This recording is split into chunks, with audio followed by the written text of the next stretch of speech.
নিজেদের ইনিংসের শেষ 3টি বলে সাব্বির হাঁকালেন 3টি বিশাল ছক্কা। দেখে মনে হচ্ছিল সাব্বির ফিরে গেছেন তার পুরনো দিনে, যখন ব্যাট হাতে ত্রাস ছড়াতেন তিনি। আর সাব্বিরের ব্যাটের আগুনে পড়লেন আফগান পেসার করিম জানাত।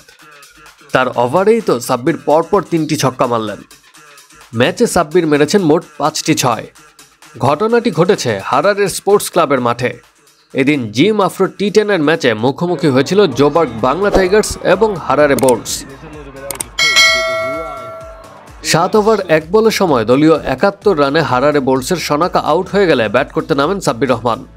সাব্বিরের 5টি 6-এর 2টি 6 তিনি মারেন অ্যাডাম মিলনেকের 9ম ওভারে।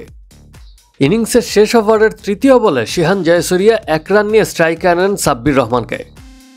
ওভারের বাকি ছিল 3টি বল, আর এই 3টি বলই ছক্কা হাঁকিয়েছেন সাব্বির রহমান। ওভারের 4র্থ বলে লং অনের উপর দিয়ে সাব্বির রহমান 6টি মারেন। ডিপ মিড উইকেটে ওভারের 5ম বলে সাব্বির রহমান পরবর্তী 6টি হাঁকান। ওভারের শেষ বলে সুইপার কাভার দিয়ে পরবর্তী 6 মেরে টানা 3টি 6 মারেন সাব্বির। মজার ব্যাপার হচ্ছে ইনিংসে 5টি 6 মারলেও একটিও 4 মারেননি সাব্বির। শেষ পর্যন্ত 12 বলে 34 রানে অপরাজিত থাকেন সাব্বির রহমান। হারারে বোল্টস করে 4 উইকেটে 120 রান।